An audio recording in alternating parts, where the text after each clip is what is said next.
on arrive ici quand on tape l'adresse de notre serveur.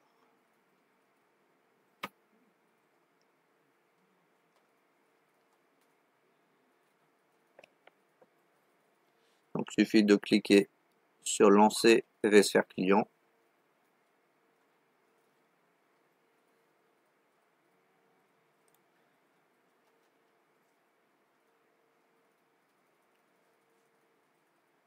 Bon, normalement, vous, comme là, vous n'étiez pas encore connecté, vous allez trouver la page où il faudra marquer administrator @ votre domaine. Si vous l'avez déjà fait, normalement vous êtes arrivé ici.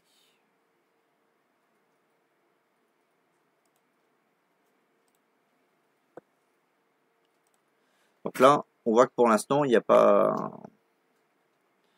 grand chose dessus, puisque du coup on lui a pas relié d'autres sur lesquels travailler.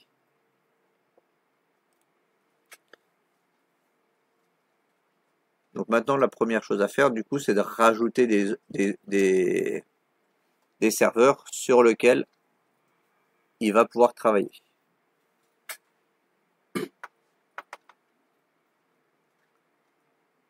Ça passe pas? Non? Il y a quelque chose de particulier?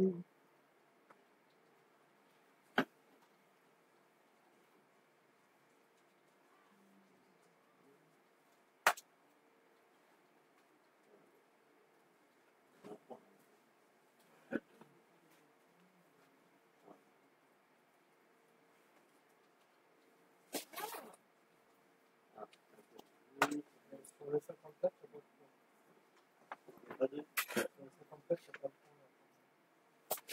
n'y a pas de point. Oui, non, mais là, c'est une communication des secteurs.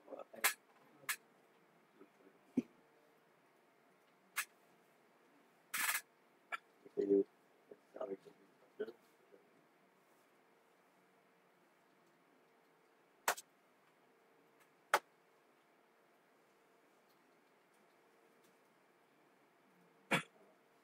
Mais ici, mes 2.5480. On va aller vérifier. On va aller vérifier qu'est-ce qu'il a noté.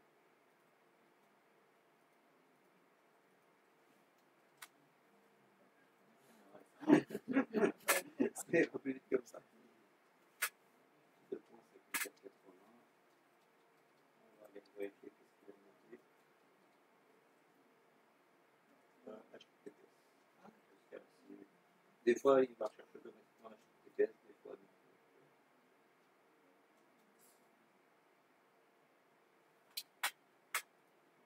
Donc là, tu mets route. Et le mot de passe pour les données. Si vous allez dans le 5480, c'est là que vous allez trouver toute la gestion et tout. Donc vous pouvez retrouver éventuellement justement le nom de domaine que vous avez mis pour voir.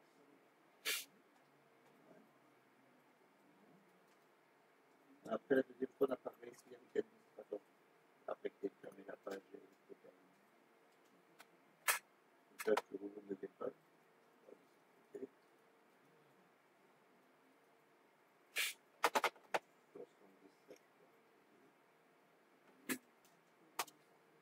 Non, directement le classique.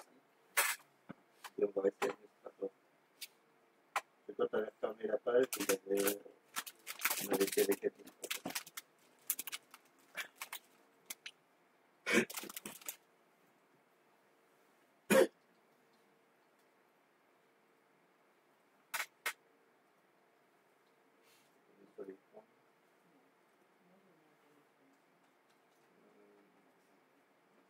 Alors attends, oui, tu l'avais mis directement dans le...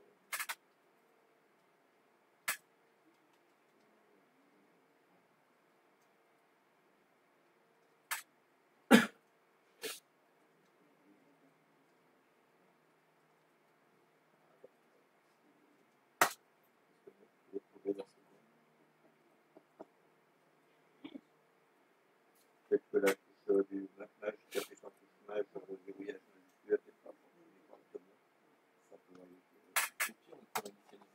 De l'administrateur, normalement, avec les petites routes, on doit pouvoir.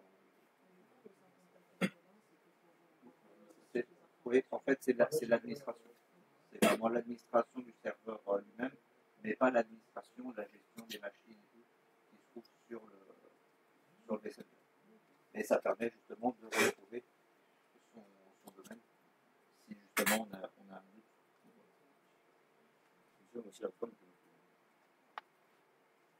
Alors, tu as mis.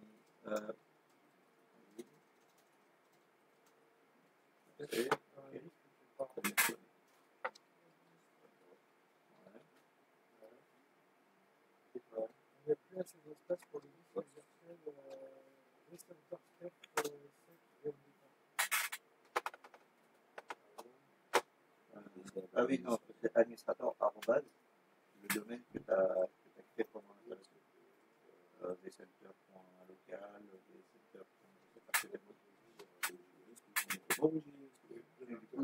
tu vas taper cette adresse-là de .54. Du coup, si vous êtes un peu juste en place sur celui-ci, virez éventuellement quelques machines que vous aviez fait pour l'Ego, pour reprendre un peu de place.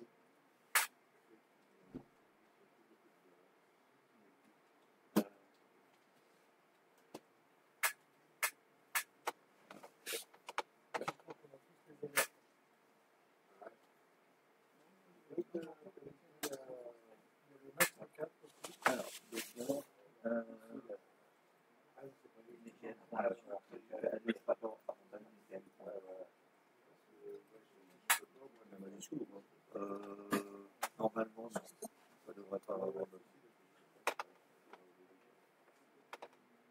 Moi, je vois non, ça doit être là.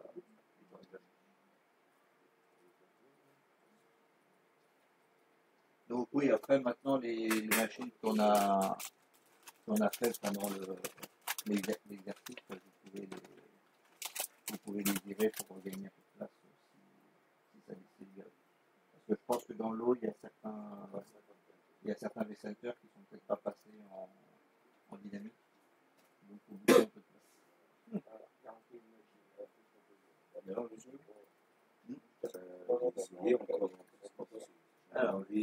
Alors donc, il y a un ou deux espaces. Alors, Windows Server, ok, donc faire copier ça, c'est le Windows Server, non, juste le Windows Server, Michael, donc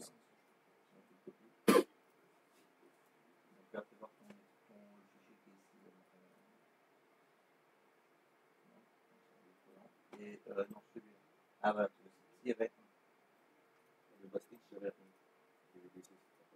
Ouais, prenez-le, enregistre, et relance. Alors, line 149.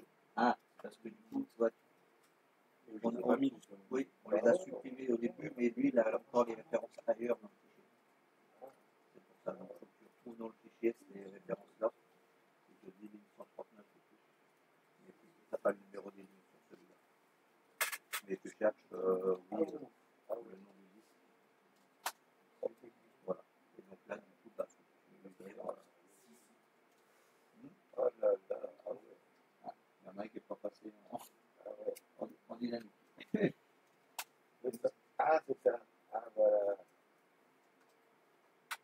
Mais bon, après, il suffit de virer quelques machines, surtout les Windows, qui prennent plus de place que les Linux. Et avertissement. Voilà. Et il y en a deux en plus.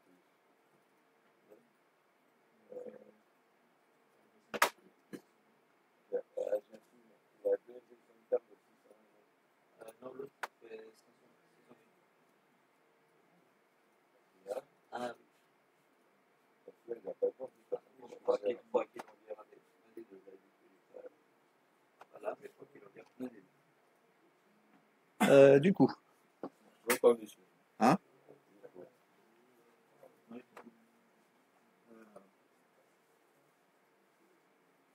Attendez, je pense qu'il faut enlever. Vous pouvez. Parce que tu as installé deux vCenter. Sauf que les deux, tu les as mis pas en dynamique. Donc ça fait que tu as pris 1 giga de place. Donc il faudrait que tu en vires un des deux. Il y en a apparemment un qui est pas bon. Et comme on ne sait pas lequel, on s'est dit que tu vas virer celui qui. Ouais. Donc voilà, pour l'instant, du coup, sur notre vCenter, ben, on n'a rien, on peut pas, parce qu'on lui a pas donné d'éléments qu'il doit gérer. Donc la première chose qu'on va faire, c'est qu'on va créer un centre de données, un data center, dans lequel centre de données dans lequel on va ranger nos différents serveurs. Ça, c'est la première chose. Donc on fait un clic droit sur l'adresse de notre vCenter.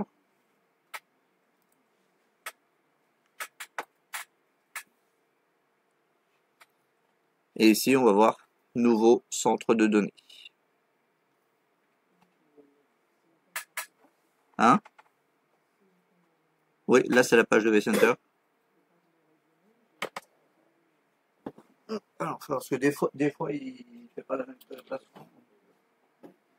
Ah oui, non, parce que là tu es dans l'administration. Donc là, bon, des fois la présentation il la change. Donc si vous n'avez pas cette présentation-là et que vous avez 3 traits en haut, vous allez retrouver les mêmes informations. Parce que des fois vous n'avez pas forcément ce menu-là, là. Vous êtes comme ça des fois. Donc dans ces cas-là, regardez si vous avez une petite flèche à côté de votre IP pour afficher le menu. Tu l'as ou pas? Non. Sinon, si vous l'avez pas, vous allez dans les 3 traits et vous faites accueil. Non. Vous faites raccourci.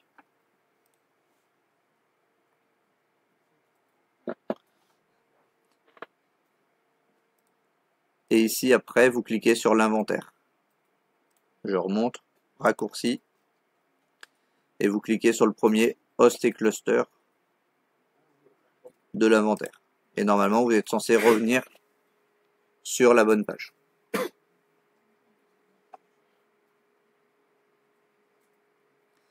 Donc, si vous êtes là, une fois que vous êtes là, vous faites un clic droit sur le nom, sur l'adresse de votre serveur vCenter. Et on va ajouter un nouveau centre de données. Oui. Directement à partir de l'ESXi. Sur le ESXi, tu choisis la machine que tu veux virer, puis tu fais clic droit supprimer. Donc on va faire un nouveau centre de données.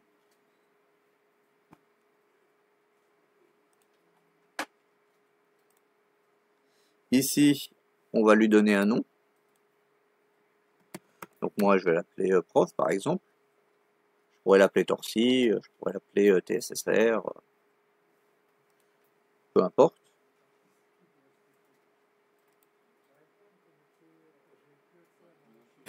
À laquelle le vCenter. T'as accès quand même à la page de configuration ou... La seule réponse que j'ai, c'est une page blanche avec marqué en gros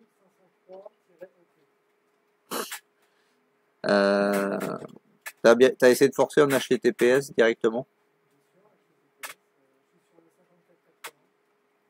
Ah, non, du coup, la configuration, c'est pas dans le 5480. Alors, sur le 443, il me répond no STL.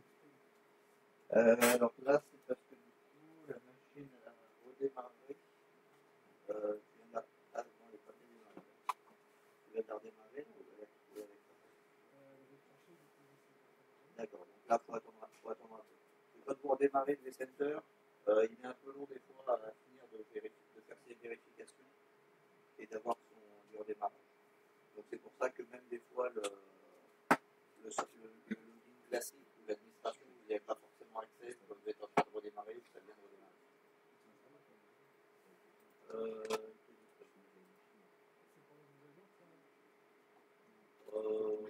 Oui, ça c'est pas grave, c'est pour mettre à jour le vCenter lui-même. Donc là, on fait un nouveau centre de données. Ouais. Oui. On fait 2.54.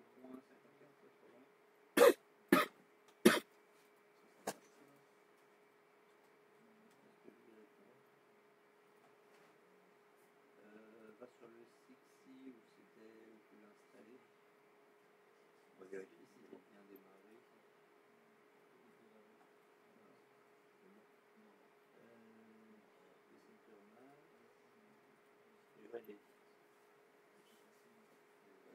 Normalement, je vais pas éteindre, mais c'est peut-être que j'ai fait mon test de charge.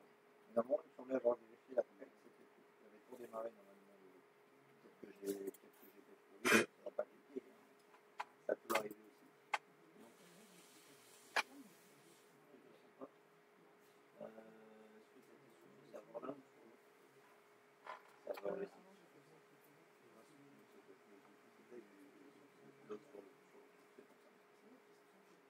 Oui. Là, et encore, là, c'est pas encore bon. Pardon.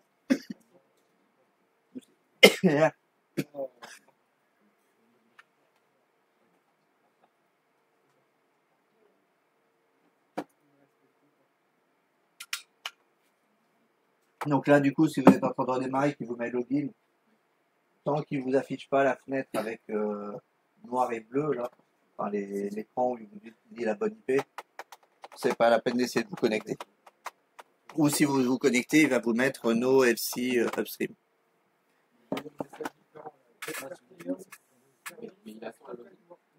Ah, bah attends un petit peu, sinon si tu as accès maintenant au 5480, tu peux le redémarrer à partir de là. D'accord. Bon, attends encore un petit peu. Oui. C'est celui où tu veux installer ton vCenter. Oui, c'est ça. Là, c'est la cible où tu veux enregistrer. Donc, mets sur le 130. 1.130. Oui. Le SXI ou le vCenter? Tu essaies d'accéder auquel de SXI? Oui, donc c'est le vCenter alors. Pas le SXI.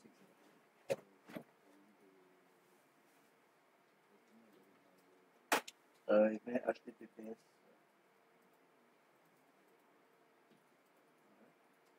Tu mets le 2.1.52. Ouais, à la fin. 54.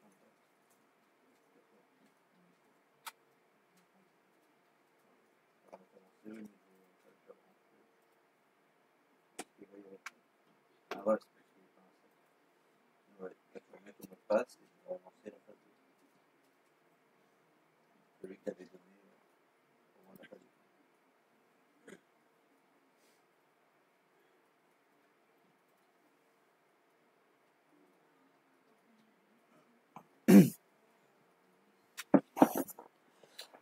Ok, donc ici normalement maintenant vous avez du coup votre centre de données. Donc maintenant il va falloir rajouter des serveurs à ce centre de données. Donc allez pas trop vite parce que là il y a deux possibilités. Soit d'ajouter un autre, ça va être des autres entre guillemets indépendants qui seront dans le même centre de données. Ou ici ce qui va nous intéresser, c'est de faire un nouveau cluster pour que les deux machines, comme je vous l'expliquais tout à l'heure, soient vraiment dans la même boîte. Donc on va créer un nouveau cluster.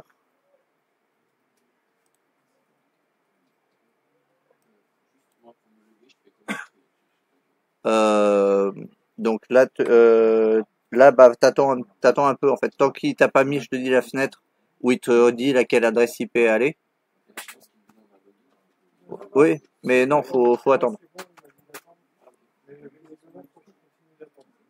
Ouais. Donc je sais qu'il peut être long à redémarrer les vCenter. Donc c'est pour ça, attends encore un peu, suis un petit peu les infos, note les trucs. Donc le cluster, Je vais l'appeler Torsi, par exemple. Donc c'est à partir d'ici qu'on peut déjà potentiellement mettre la haute disponibilité, mais je vais pas encore trop retester. Mais déjà c'est à partir de cet endroit-là qu'on peut lui dire qu'on va vouloir utiliser de la haute disponibilité. Mais là c'est pas nécessaire de le cocher.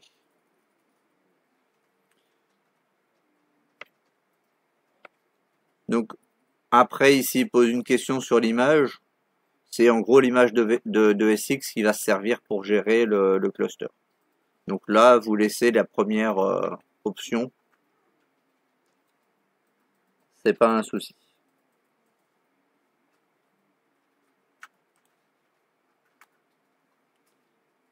Donc ici, il a retrouvé normalement automatiquement la version de SXI utilisée.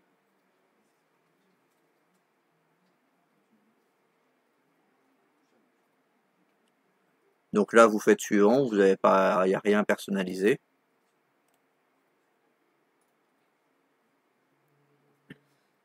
Et ici, il fait un petit résumé de ce que vous avez choisi comme option.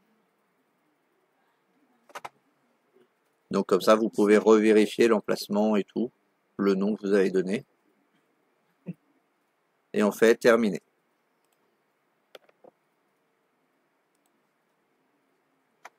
Donc là, on attend un tout petit peu qu'il gère sa tâche.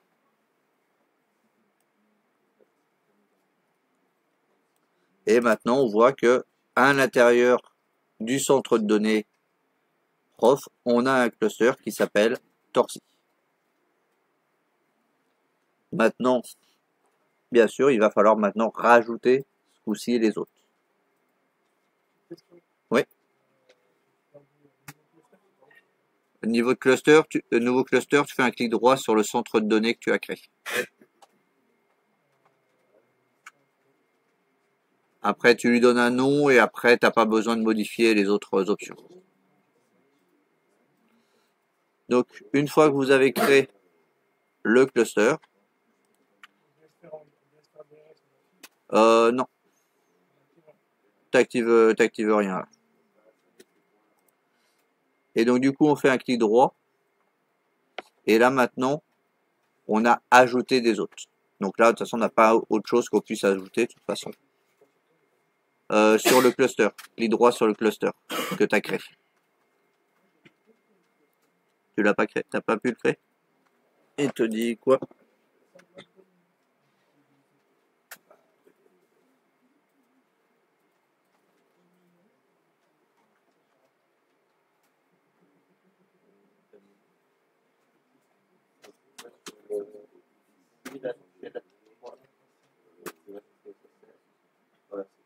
Là maintenant, je dois faire en fait, du coup, il ne voulait peut-être pas faire le cluster parce que c'était à la racine du SFR. Donc, c'était en dehors de son champ de données.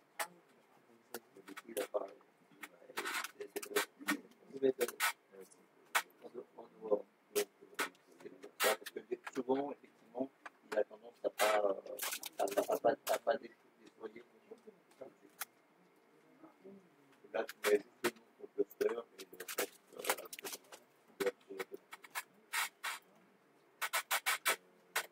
On va voir.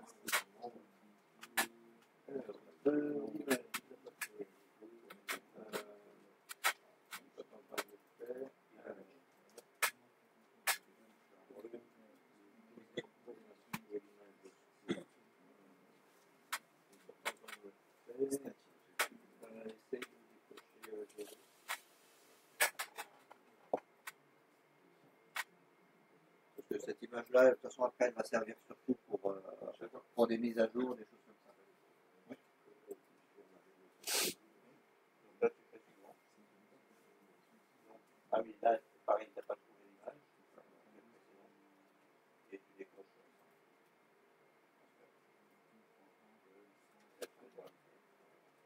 Parce que des fois, l'image d'installation de SXI, il la trouve tout de suite, des fois, il est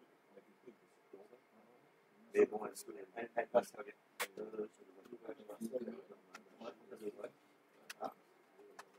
Oui, mais lui, après, quand il fait l'installation, il arrive quand même à retrouver le SX parmi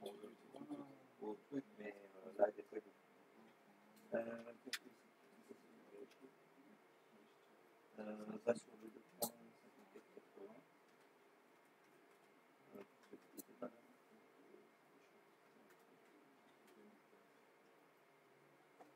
Donc la route, il faut pas pas du tout la route.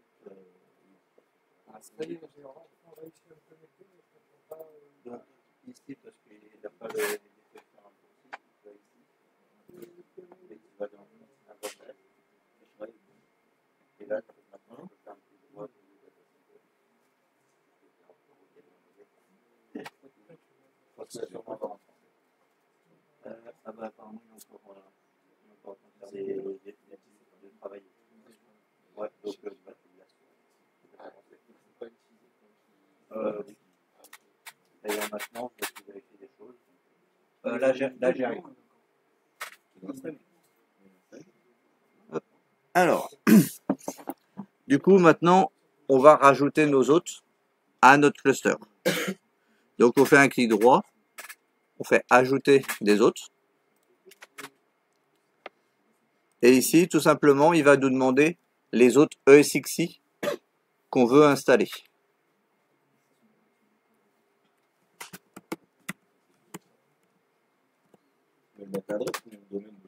L'adresse de tes serveurs, parce qu'ils ne sont pas rentrés dans un DNS, donc il ne va pas forcément les reconnaître correctement.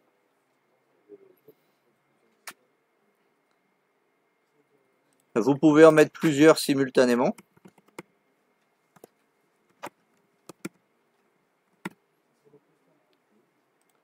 Et après, vous mettez les mots de passe.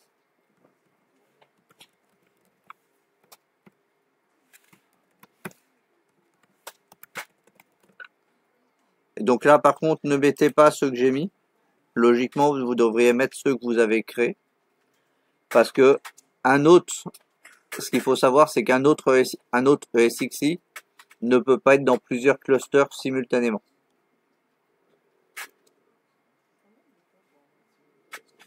Hein? Vous faites juste ajouter un autre. Le bouton, t'as pas le bouton ajouter un autre en dessous? Bizarre. L'adresse, oui, enfin l'adresse des ESX que tu as créé. Alors,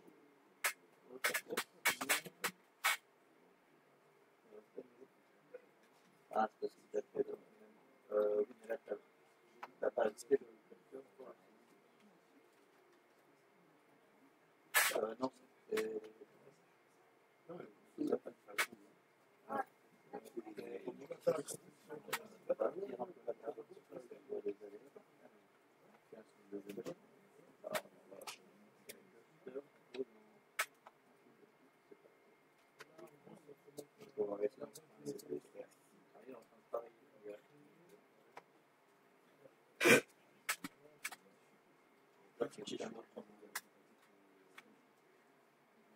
On va essayer de reprendre le même centre de données qui est ici.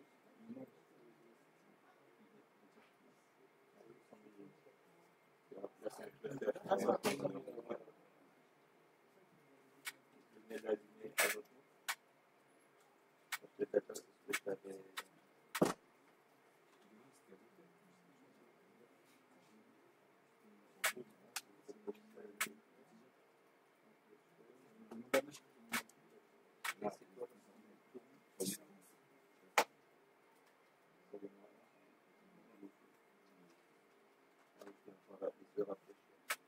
Peut-être que c'est un peu plus long parce que comme il ne trouve pas l'image, il faut qu'il régénère les éléments. Donc on va laisser tourner un petit peu. Oui. Oui. Ou au pire, il t'aurait mis la petite flèche pour mettre avec ton data.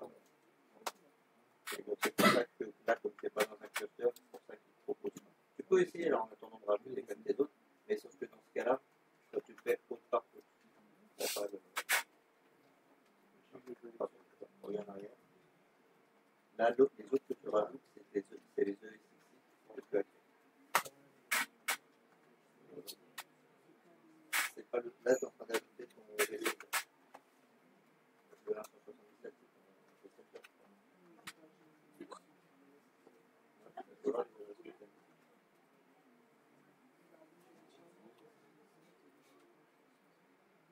Du coup, là, parce que du coup, tu es d'accord pour les centers. Ouais. Parce que, bon, bah, essaye, là, à mon avis, 77, ça passe pour avoir de la essaye quand même. Route,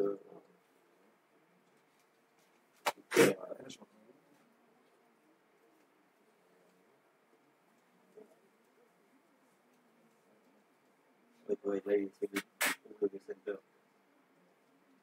Donc, le 77 va falloir le changer. Pas au niveau du center, mais sur le.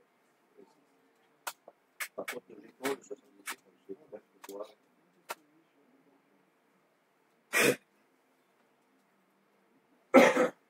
Donc, en tout cas, quand vous ajoutez des autres, c'est bien. Les autres, des ESXi que vous ajoutez, c'est pas le V-Center. Donc c'est route et on veut pas Route, oui. sur le point d'info. Bah, il y en a un des deux, non, sans le compte, si vous n'avez pas mis, puisque c'est vos ESXi que vous rajoutez. C'est pas les ESXi que je suis en principaux. Parce que c'est ce que je disais tout à l'heure, vous ne pouvez pas avoir un ESXi dans plusieurs clusters. Un ESXi est dans un cluster en particulier, il ne peut pas être dans plusieurs. Donc c'est pour ça que je dis que quand vous allez remplir les ESXi, vous allez remplir les ESXi avec les adresses que vous avez.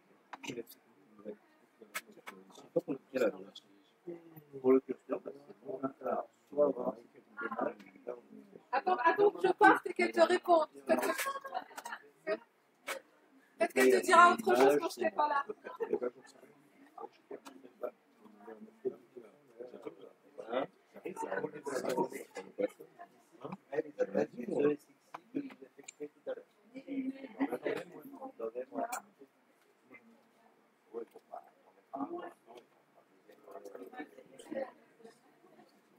Pour faire les manipulations, il y aura besoin de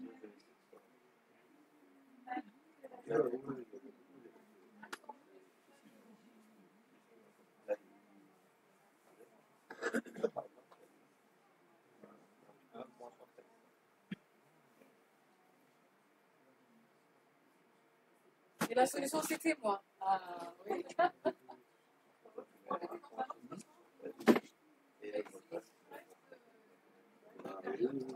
Et là, bah, c'est top. Si tu as le deuxième express, sinon tu en mets qu'un. Donc, ensuite, une fois qu'on a validé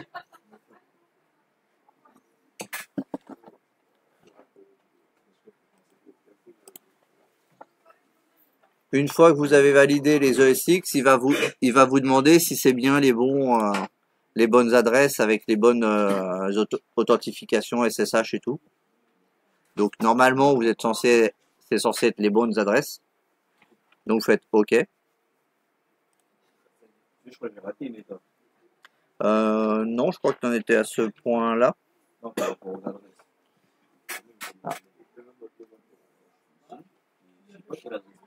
Celle des ESX que tu as créé sur des Les deux là, oui. ah, mais je n'ai pas fait ce qu'on a. D'accord, il faudra leur donner une adresse sur le mode web. Mais j'ai oublié le nom du.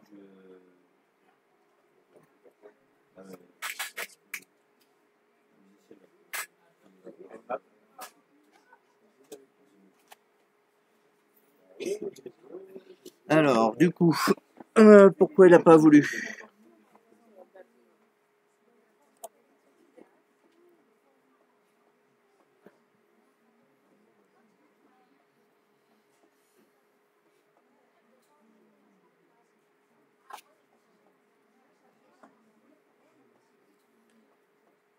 Bon, il est en train d'essayer de valider, du coup.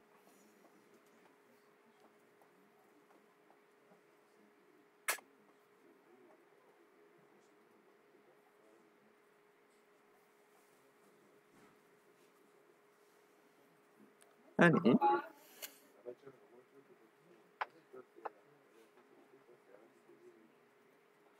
Ah, là, j'ai validé les autres, il m'a trouvé les trucs, mais il est en train de réfléchir, là.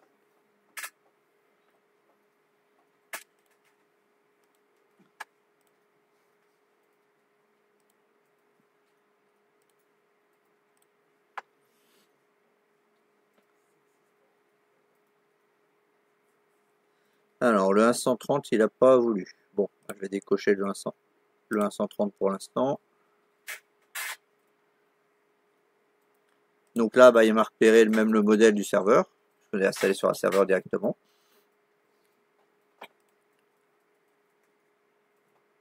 Là, si vous demande d'importer une image, vous l'importez pas. C'est pas la peine. Et là, il me dit qu'il va l'avoir ajouté au cluster. Donc, le 130, pourquoi il n'a pas voulu?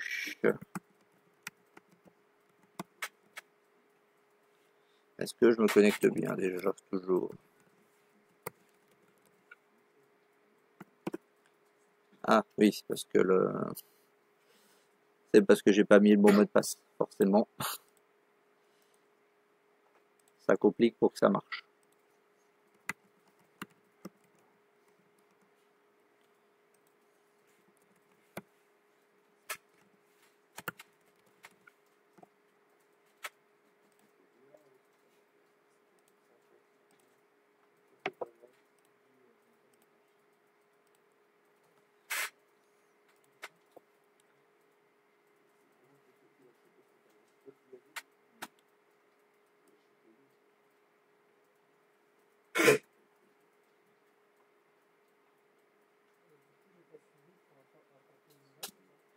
Non, importer l'image, c'est pas la peine.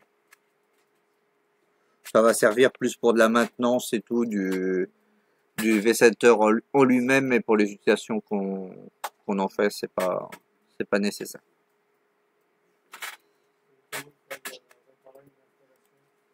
Ouais, ou pour mettre à jour ou remettre des trucs en plus. Donc voilà, là du coup, maintenant dans la même fenêtre, je me retrouve avec les machines. Je vois les machines qui sont sur le 130 et je vois toutes les machines aussi qui sont sur le 150.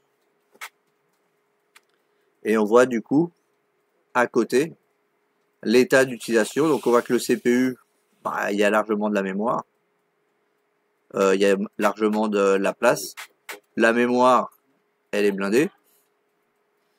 Bon, faut dire qu'en même temps, il y a, je sais pas exactement combien de vCenter lancés sur le même serveur. Donc forcément, ça prend un peu de mémoire. Et le disque dur qui est presque plein. Donc maintenant, justement, étant donné qu'on a pas mal de... Et si on regarde l'autre, Je sais pas les connecter, moi, il te dit quoi? Ah non, c'est bon, Des fois, il faut un petit peu de temps après que vous ayez ajouté l'autre pour qu'il le trouve. Ouais. Donc là, dans ce cas-là, tu le quittes le mode de maintenance. Donc voilà. Ici, on voit par exemple que l'autre serveur que j'ai rajouté, le 130, la mémoire, elle est beaucoup moins chargée. Le stockage est quand même aussi pas mal occupé, mais il est quand même il y a plus de liberté. Donc disons par exemple que là, hop, je vais remettre comme ça. Ici, on voit que sur le 54, j'ai un pfSense là qui est éteint. Maintenant, je me dis, bah celui-là, je veux pas le laisser là, je veux équilibrer un peu mes trucs. Je vais le déplacer pour le mettre sur l'autre haute, c'est-à-dire sur le 130. Donc chose qu'on ne pouvait pas faire tout à l'heure avec le SX. Donc ça, on va faire ce qu'on appelle une migration. On va migrer le pfSense vers la machine 130. Donc tout simplement, on va faire un clic droit ici. Et là, bah, directement, il m'avait mis sur le bon endroit. On voit tout simplement migrer, qui n'existait pas tout à l'heure dans le menu. Mais sinon, on retrouve un peu les autres options de tout à l'heure. L'alimentation, le système d'exploitation évité pour faire les snapshots. Et là, du coup, on va faire cloner pour l'instant, en premier. Migrer, pardon. Simplement, on clique dessus. Et après, il va nous poser, par contre, il va nous proposer un choix. Bon, la majorité du temps, le choix, ça sera le troisième. C'est-à-dire qu'on va déplacer la machine, sa configuration, plus son stockage, plus les disques durs associés, vont être déplacés vers un autre hôte. Ça, c'est la troisième option, c'est celle qu'on va faire en majorité. Oui. Ah, si vous êtes en mode maintenance, vous faites, je vais remontrer du coup. Hop. Donc, c'est effectivement, vous pouvez des fois voir vos serveurs qui sont en mode maintenance. La première fois qu'ils les importent. Donc, vous faites un clic droit à ce moment-là sur l'hôte en question. Vous allez aller dans mode maintenance, mode de maintenance. Et vous allez faire quitter le mode de maintenance. Ça, c'est si jamais tu as importé tes ESXi et qu'ils apparaissent en mode maintenance. Oui, et donc ça peu importe. Du moment que quand vous rajoutez des hôtes et qu'il vous les met en mode de... Des fois, il peut effectivement vous les importer en mode maintenance directement. Mais donc dans ce cas-là, vous faites un clic droit sur l'hôte en question et vous dites de quitter le mode maintenance.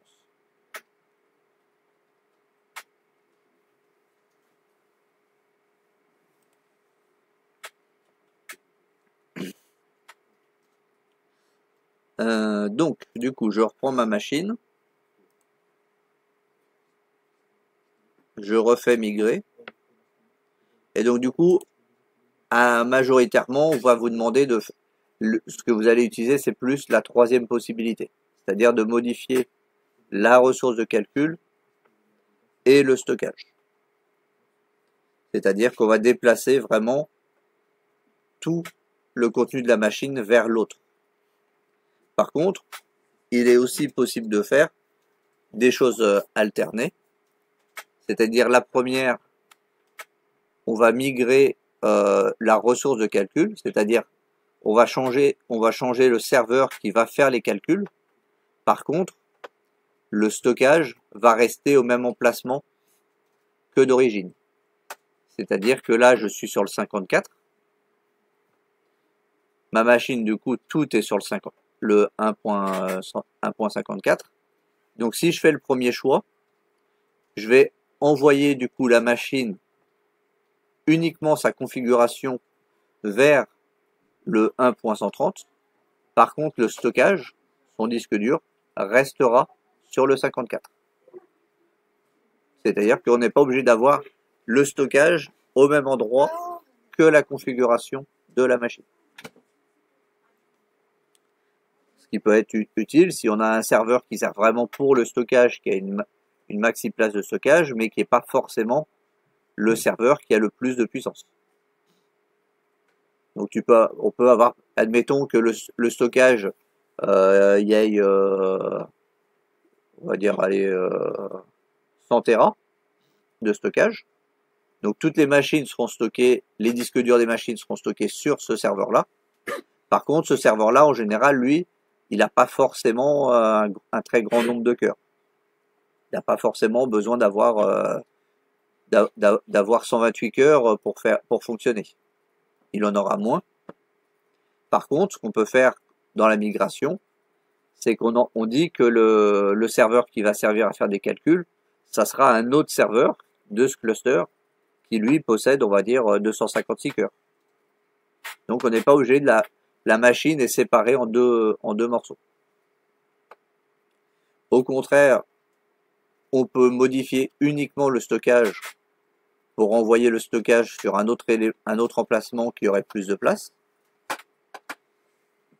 Mais en général, 90% du temps, 90 ou 95% du temps sur des configs, des petites configs, des configs classiques que vous pourriez être amené à rencontrer, ça sera la troisième, c'est-à-dire on prend toute la machine, son stockage et sa configuration, et on l'emmène sur le deuxième serveur. Et après, c'est pour envoyer vers un autre vCenter. Donc là, par exemple, si je voulais l'envoyer dans un vCenter, un de ceux que vous avez créé, je pourrais choisir la 4e option. Donc là, je vais prendre la 3e option pour tout déplacer.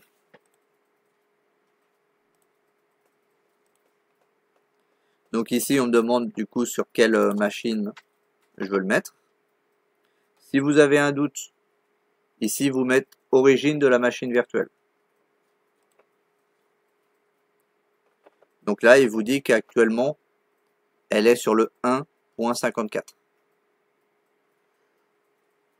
Du coup, dans ce cas-là, ben, on va choisir le 1.130 à la base.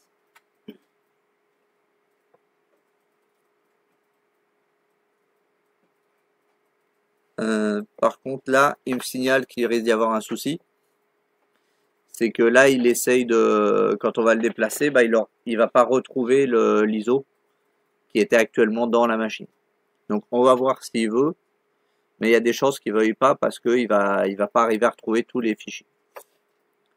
Donc, on fait suivant.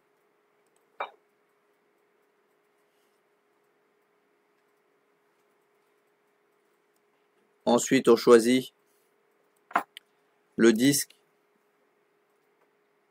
sur lequel on veut le mettre.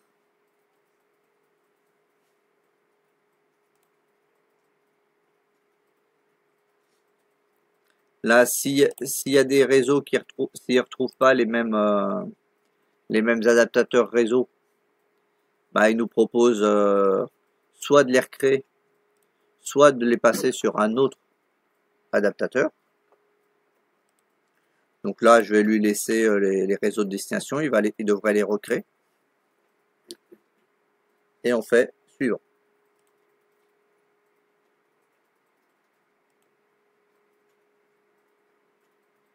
Et là, si on regarde les tâches, il est en train de la replacer pour l'emmener sur l'autre serveur.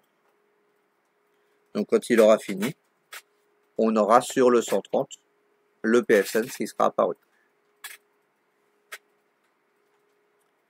Donc là, on le laisse, hein, et c'est plus ou moins rapide.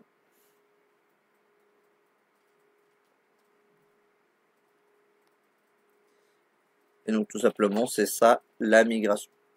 Donc c'est juste que du coup, il nous propose plusieurs choix dans ce qu'on veut faire et de pouvoir adapter les réseaux si les réseaux existent sur l'autre ou pas pour pouvoir les rediriger aux bons emplacements. Et que du coup la machine soit toujours accessible après la migration. Mais bon, donc je vous dis effectivement on peut séparer la machine en plusieurs morceaux, étalés sur 2 serveurs, un de stockage, un de calcul. Mais en général, la majorité du temps, que ça sera de la migration machine complète directement. Mais en fonction de la configuration, sur des gros serveurs, vous pouvez avoir des serveurs dédiés pour le stockage et des serveurs qui vont faire les calculs. Donc dans ces cas-là, d'avoir la séparation, ça peut être intéressant.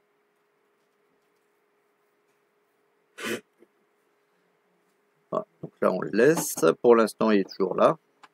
Et après, normalement, il devrait arriver ici.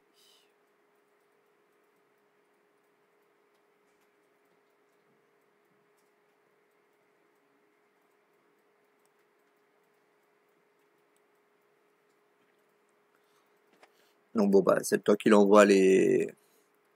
Je sais plus combien il usait. Bon, normalement, il était pas très gros, mais 2 gigas et quelques à peu près à passer sur le réseau. Donc, s'il n'envoie pas à la vitesse maximum, ça peut prendre un petit peu.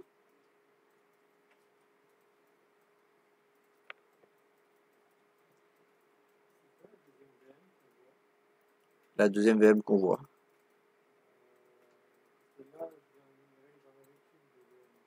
Ouais. Ah, vous avez un VLSC, quelque chose comme ça. VCLS, c'est normal si vous la voyez apparaître mais que vous ne voyez pas dans cette liste-là, c'est un élément de, comment il s'appelle, de vCenter pour faire ses contrôles et tout. Qui notamment va pouvoir lui dire si l'hôte est down ou pas, dans le cas où on où on crée de la haute disponibilité. Hein? Tu peux le? Oui, parce que c'est le système qui se sert. Donc dans ça, c'est normal que vous voyez du coup cette machine-là apparaître dans vos ESXi. Le VCLS, c'est un élément de contrôle pour le vCenter, pour faire les liaisons, pour faire les vérifications, et se sert de ça. C'est un peu comme on verra par la suite pour GLPI, le client de GLPI qui va remonter toutes les informations de vos machines à GLPI directement. Donc ça, faut la laisser. Normalement, elle prend, je crois, 500 mégas. C'est assez léger normalement. Voire peut-être moins. Donc oui, faut pas vous étonner effectivement après avoir créé un cluster que vous ayez une petite machine supplémentaire en plus. Donc voilà, là normalement maintenant, j'ai bien ma machine PFSense qui est ici. Et si je redescends dans l'autre, elle est plus là. Donc on l'a bien déplacée d'un serveur à un autre. C'est-à-dire on l'a migré, le terme exact, au niveau de la virtualisation. Donc ça, c'était la première des choses qu'on peut faire. La deuxième, c'est un clone, c'est-à-dire qu'on va copier la machine d'un serveur vers l'autre. Donc là, je vais couper celui-ci qui est à moi. Lequel? Celui-là, je vais le couper. Donc ici, vous retrouvez toutes les actions pour l'alimentation et tout, comme si vous étiez sur le SX. Là, vous pouvez lancer le bouton pour installer les VMware. Vous retrouvez les snapshots. Sauf qu'en plus, là, on peut planifier des suppressions snapshot pour dire que en gros, si le snapshot a plus d'un mois ou de 15 jours, bah, on peut lui demander de le supprimer automatiquement. Comme ça, si vous faites des snapshots réguliers, ça vous évite d'empiler de la place pour rien. Donc ça, c'est une option qui n'était pas dans l'autre.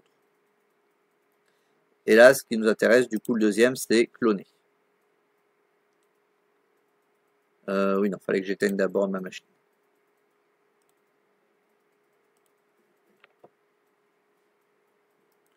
Parce que le clonage, pareil, se fait à froid. Il y a des options supplémentaires encore qu'on peut rajouter pour faire de la migration et du clonage à chaud. Mais ça, c'est encore un autre truc à configurer. Et pour la réplication à chaud, là, il faut encore un autre élément de VMware en plus, qu'ils appellent vMotion, qui est sûrement, je pense, payant aussi.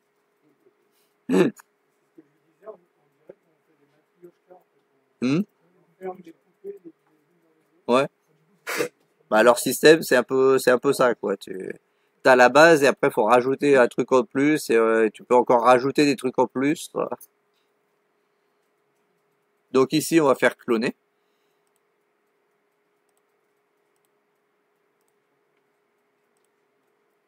Alors là, vous avez plusieurs possibilités.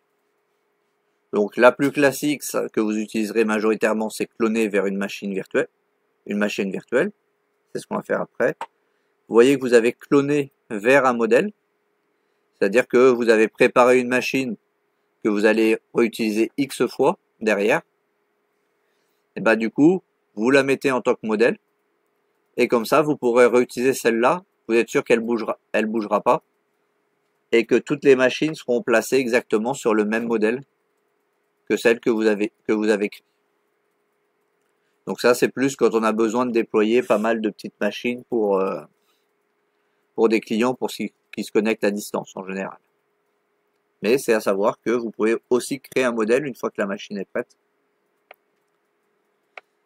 Et modèle dans la bibliothèque, il y a une petite différence, mais là comme ça, je sais plus Mais c'est pareil, c'est pour créer un modèle, c'est juste l'emplacement où il le stocke qui est différent. Donc là, on va faire cloner vers une machine virtuelle.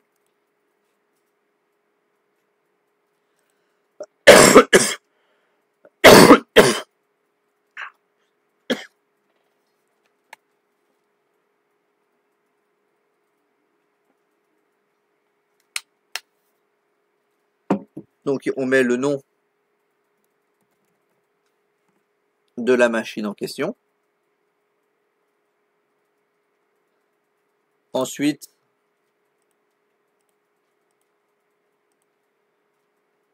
on va le mettre dans le cluster prof. On choisit le cluster où on veut le mettre.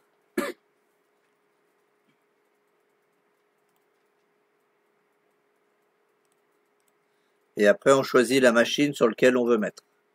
Bon, là, il faut que je regarde pourquoi. Et normalement, le 1.54, il aurait dû être au même niveau que le 1.130. Donc, il faut que je regarde pourquoi il n'a pas voulu. Donc là, pour l'instant, notre machine, on sait qu'elle est dans le 54. Donc moi, je vais décider de la cloner directement dans le 130. Mais on peut le cloner dans la même machine où est la machine d'origine. Les deux sont possibles. Mais là, je vais directement la cloner en la changeant de serveur en plus. Donc là, j'ai choisi mon deuxième serveur, le 130. Je choisis le disque sur lequel je veux la stocker. Et je fais suivant. Après, on a quelques possibilités en même temps qu'on clone. Si c'est un clone mais qu'on a besoin d'adapter la RAM ou certains éléments, on peut cocher la deuxième case. Donc comme ça, on pourra changer le nombre de CPU alloué, la RAM allouée et tout. Donc on n'est pas obligé des fois de recopier pile exactement la même puissance même. Et après, on peut cocher de mettre la machine sous tension directement après le clonage. Donc, vous n'êtes pas obligé de cocher d'options. Là, je vais pas en mettre, mais c'est à ce à quoi correspondent les différentes options. Donc là, une fois que vous avez choisi vos options, si vous en avez, eh ben vous faites suivant. Là, comme j'en ai pas, je passe directement au résumé.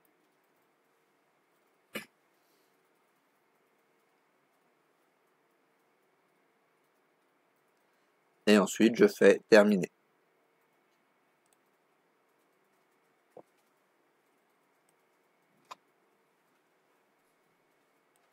Et donc là, on voit que dans les tâches récentes, on voit que le clonage a démarré. Et donc, on va le laisser terminer. Pareil, ça va plus ou moins vite en fonction de la taille de la machine. Et là, logiquement, maintenant, il a déjà créé la machine. Même si c'est pas fini, il a déjà créé, on la voit déjà dans l'autre. Avec le nom qu'on lui a donné.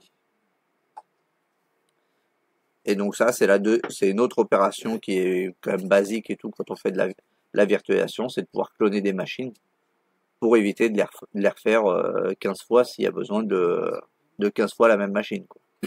Ou même si elles sont légèrement différentes, tant que le contenu est le même, si on a juste à changer le matériel, ça va quand même plus rapidement avec le clone normalement que en les refaisant les unes après les autres. Et donc ça, du coup, on pouvait pas le faire avec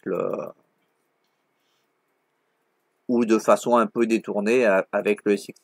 C'est-à-dire qu'avec le SXI, si on veut pas mettre vCenter, il faut quand même plus ou moins cloner les machines. On peut exporter une machine et la réimporter dans le SX. Mais c'est un peu plus long quand même que de juste lancer le clonage de cette façon-là.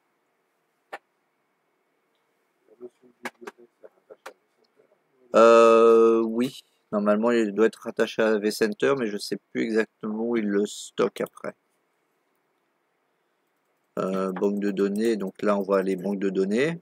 Non. Les données de VM disponibles à Ouais. utiliser, quoi. C'est ça, c'est des modèles, donc je pense qu'il doit stocker, il y a certains, si on fait modèle tout court, il doit le stocker dans le SX en question, et si on fait dans la bibliothèque, ça doit être une bibliothèque qui doit être accessible aux autres hôtes, même celui où t'es pas dessus, quoi. Et donc là, bah du coup, après, bon, on peut voir les différentes bases de données. Donc si on avait 150 disques, bah, on verra les 150 disques qui sont au total sur les X hôtes en question directement au même endroit. Pareil pour les réseaux, bah, on peut voir les différents réseaux en question qui ont été créés. Donc directement on peut y accéder pour voir certains éléments.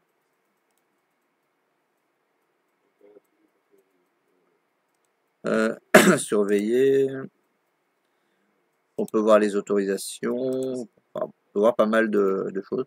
Si VM, voilà, là on voit les VM qui sont reliés à ce réseau-là. Si par exemple je clique sur Steph, je vois qu'il y a l'Ubuntu Steph et le Windows Server 22 Steph qui sont bien reliés sur la mise en réseau.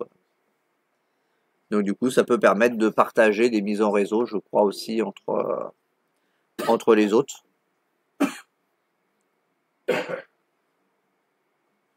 Donc on retrouve vraiment tout groupé. On n'est pas obligé du coup d'aller dans chacune des pages SXI pour voir les choses. Même les switches. Après, lui, il gère encore des switches encore à un autre niveau que les autres. Bon, bah là, il est pas pressé. Il est à 42 encore. Donc, bon, bah, je sais pas pourquoi. On verra bien à la fin combien il met. Mais voilà, ça, c'est les différentes, du coup, options. Alors, pourquoi il veut pas?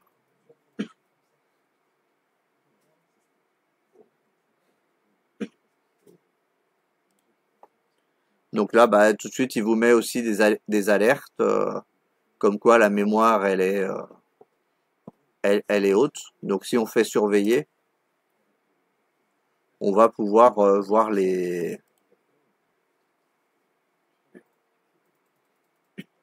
normalement, on doit pouvoir voir le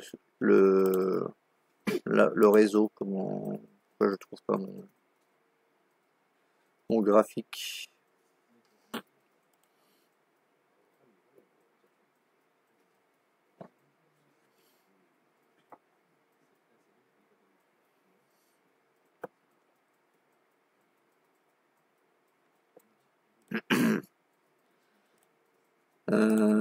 Pourquoi je trouve pas mon graphique aujourd'hui? Donc bon, effectivement, il nous a quand même prévenu que la mémoire était faible. Donc comme ça, si vous avez là, bon, effectivement, on va travailler avec deux EXX pour faire des petits essais. Mais après, si vous êtes retrouvé dans un truc où vous avez beaucoup plus de surveillance à faire et tout, même si c'est pas vous qui manipulez forcément la majorité des trucs, mais au moins si vous êtes à faire de la surveillance, bah, c'est plus simple effectivement avec le vCenter que de surveiller chaque page de SXI une par une. Bon, c'est juste que là, j'ai pas retrouvé mon graphique, parce que normalement je suis censé avoir un graphique qui traîne quelque part.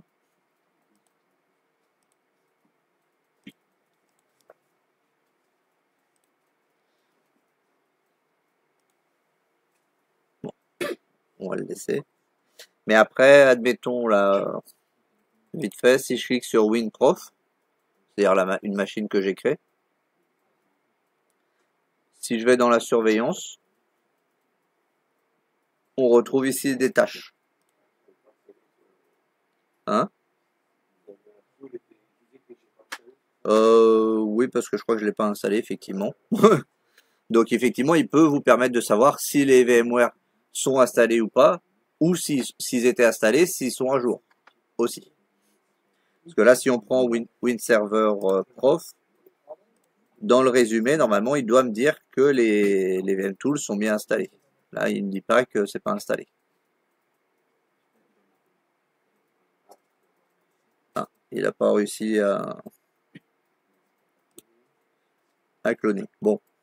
Après, ce qu'il a peut-être pas aimé, c'est que j'ai essayé de déplacer le 54 qui était hors cluster dans le cluster. Donc, c'est peut-être ça qu'il n'a pas forcément aimé. Donc là, ouais, parce que là, pour l'instant, comme je l'ai déplacé, il le voit déconnecté. Donc c'est pour ça quand j'ai fait le déplacement d'un cluster à un autre, du coup, il l'a déconnecté. Pour l'instant, il n'est pas encore reconnecté. Donc, est-ce qu'il faut que je le fasse à la main ou pas? Ouais.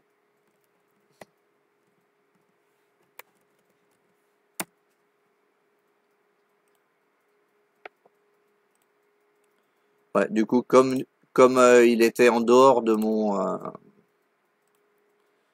comment ça s'appelle du cluster et que je l'ai déplacé à la main, c'est pour ça qu'il avait pas il a coupé la connexion au moment où je l'ai rentré dans le cluster. Donc il y a quelques opérations des fois qui sont un petit peu délicates à faire de front. J'aurais dû faire plutôt le mettre dans le cluster et ensuite. Donc c'est pas grave, je vais essayer de la relancer. On va faire un peu plus petit. On va cloner le pfSense. On va dire pfSense clone dans le cluster prof.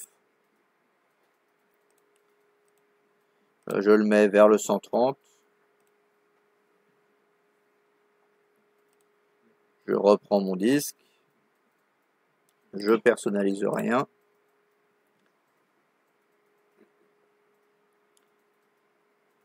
Et peut-être que du coup, maintenant que les deux sont dans le cluster, il va peut-être arriver à mieux cloner aussi. Ouais. Bon, là, il est plus petit quand même, mais il va quand même plus vite.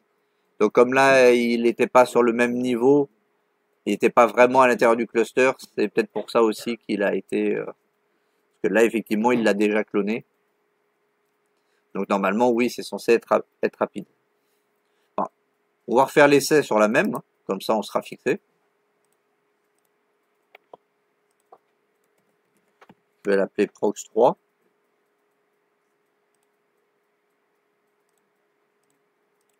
Je vais le mettre sur le 130. Le même disque. Et sans rien personnaliser. Et là, on va voir si vraiment il va plus vite ou pas. Ou c'est juste qu'il est plus gros que je pensais. Ouais. Donc, on va attendre 2 minutes, sinon on verra. Mais voilà. Après, de toute façon, normalement, une fois que c'est lancé, le clone, bah, vous avez plus à vous en occuper. Après, il prend le temps qu'il prend, mais là, par exemple, le vCenter, du coup, bah, il l'avait copié en 20 secondes. Du coup. Donc bon, là, forcément, on a déjà dépassé les 20 secondes. Donc je pense que là, il va pas forcément aller plus vite. De toute façon, demain, ouais, je vais faire un petit truc, que vous créez une petite machine, que vous essayez de la cloner, de la dupliquer et tout vers entre vos ESX et tout, après les avoir mis en cluster, comme ça vous pourrez vous familiariser avec les différentes commandes.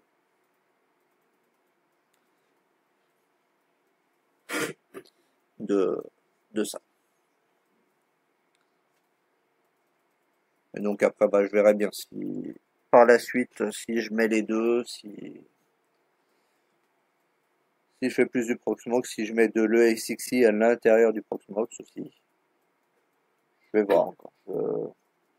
Je sais pas, on va voir comment les organisent les serveurs après. pour que vous ayez un peu tous les outils pour pouvoir bosser dans les différents cas, à part éventuellement le vCenter, quoique même le vCenter, je peux le mettre, si je remets à des serveurs NESXi, je peux le mettre le vCenter, et après vous recréez vos propres clusters à l'intérieur de cette session-là. C'est ça que j'avais fait à la fin la dernière fois. Donc là, bah, là, étant donné que vous avez créé les vôtres, vous utiliserez les vôtres. Si demain, il y en a qui ont toujours des problèmes avec l'installation du vCenter, dans ce cas-là, bah, ils utiliseront la session que j'ai créée, la 53, et ils créeront leur propre cluster. Hein? Oui, lundi. Hein? Lundi, je voulais dire. Donc, voilà. Je vais vous laisser du coup un petit peu de temps pour vous familiariser avec ça. Je vous ferai un petit exercice avec les quelques tâches à tester. Et comme ça, vous pourrez farfouiller un petit peu dans le menu et tout, comment ça, pour voir comment ça gère, quelle option il peut y avoir en plus et tout. Et après, il y a des options plus avancées et tout, mais déjà au moins dans les bases, comme ça, vous pouvez voir un petit peu. Parce que effectivement, VMware reste pour l'instant présent dans la majorité des. Non, c'est la mienne celle-là. Reste quand même dans pas mal de sociétés, même si c'est en train même si les choses sont en train d'évoluer. Et après, bah, de toute façon, des serveurs comme ça, il y a aussi Amazon, Azure et tout, qui ont des plateformes de ce type-là.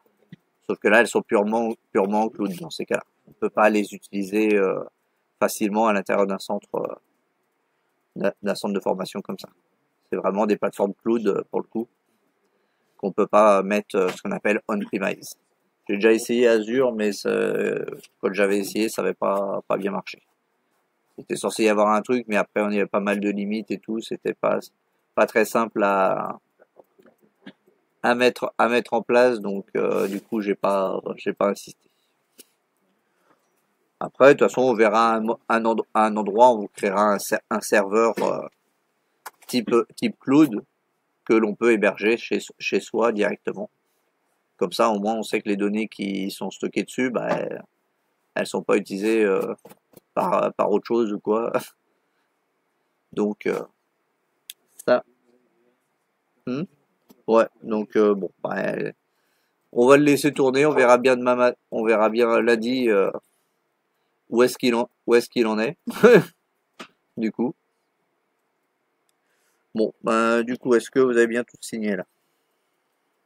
Je vais pas regarder, je sais qu'il y en avait.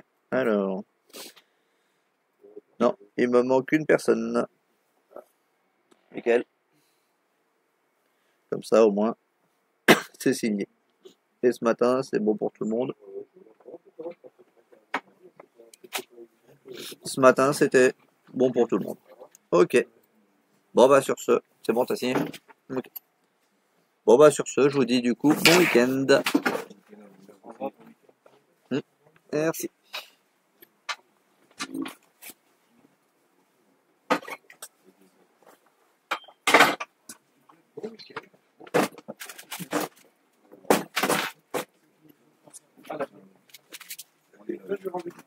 Vous avez tout déjà fait? Normalement, là, c'est bon. Merci. Week-end.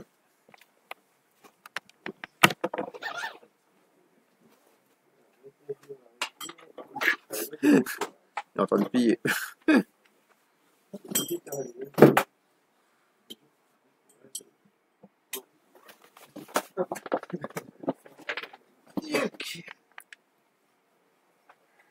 suis même pas pressé de rallumer ma nouvelle mécanique. J'ai vu qu'il y avait une mise à jour qui posait des problèmes pour le son. Si. C'est pour savoir où tu fais. Donc ça pose pas des problèmes au niveau du buzzer de son. Bon, qu'il y a plus dans les machines d'ailleurs. Il va faire quoi cette semaine? T'as pas fait une mise à jour cette semaine? Si, il y en a une, mais je l'ai pas faite. Ah, je tu l'as pas fait. Tout doucement, je vais avoir le flair. Un peu foutre la merde avec le son, apparemment. Bon week-end. Là, j'avoue que je sais pas si je l'ai essayé sur la machine qui est 11 que j'ai récupérée. Là, je sais pas si elle est passée ou pas. Là. Je sais plus. Moi, j'ai pas pris le glitch, je suis encore avec le 10. Non, mais le 11, on le posera quand on l'aura mis dans Proxmox. Mais bon, là, le Proxmox, effectivement, il a pas envie d'avancer le clone. Il veut pas, il veut Il est toujours à 42. Bon, on verra bien. On verra bien lundi s'il a fini. Ouais, Hein. bah, oui, Parce que de faut toute façon, espérer, quand même. de toute façon, les serveurs, ils restent allumés. Donc, Ouais, bon, ça quand même. 2 jours. il va bien finir par On va y arriver. arriver à avancer. Mais du coup, on a foutu en l'air aujourd'hui le lien que vous aviez fait hier pour qu'on rejoigne. Non, parce qu'à la fin, on l'a pas remis sur le. Non, le 54, c'est bon, parce que ça visait le 54, le lien. Ah oui, il était déjà sur le 54. Oui. ok. Et là, à la fin, je crois qu'on l'a remis sur le 54. Ouais. Oui, Et donc, le 130 et le 54. normalement, le lien devrait. Alors, attends. Bon, je peux vérifier tout de suite. 88, 1643, 16443. Bon, c'est pas le plus discret hein, comme Non. lien, mais bon, si je vais pas m'emmerder. Hein. Non, c'est bon, j'arrive toujours, donc. Non, j'ai rien dit au niveau de sécurité, je savais que vous étiez conscient de ce que ça impliquait. Oui, parce que dès que tu as forcément dans un port 443, bon, tu sais que c'est de l'HTTPS derrière, en général. Bon, normalement, il aurait fallu camoufler un peu plus. Bon, j'ai mis vite fait, de toute façon, c'est pas comme s'il y avait des données confidentielles ou quoi. Non. Donc, Bah, c'est bien de le savoir, mais là, juste là-dessus, c'est pour ça, je me suis dit, bon, allez, j'avais lancé le truc, j'avais pas envie de refermer la page pour aller vérifier de quel c'est port à juste quel chiant port si c'est. quelqu'un a tout pété dans le week-end. Quoi. Là, on peut être embêté lundi. Ouais, bon. Ouais, donc, ouais, c'est positif. On se ce bon week-end. Allez. Non, ce cas-là, on passera sur Proxmox. Ouais, ça a l'air bien, Proxmox. Ouais, non, franchement, Plus que c'est beaucoup moins lourd. Il n'y a pas la couche de vCenter qui prend 15 gigas. Vous nous avez dit, il y a encore une couche qu'on peut rajouter, c'est quoi déjà Je crois que c'est le vMotion VMotion. qui permet de répliquer les machines pendant qu'elles sont en cours d'utilisation pour pouvoir justement en cas de coupure, elles puissent redémarrer tout de suite de l'autre côté sur un autre serveur. On sent qu'ils ont voulu Monnaie. toujours plus de produits. C'est ça. Et après, comme ça fait longtemps qu'ils sont là-dedans, forcément, il y a beaucoup d'entreprises qui sont dessus.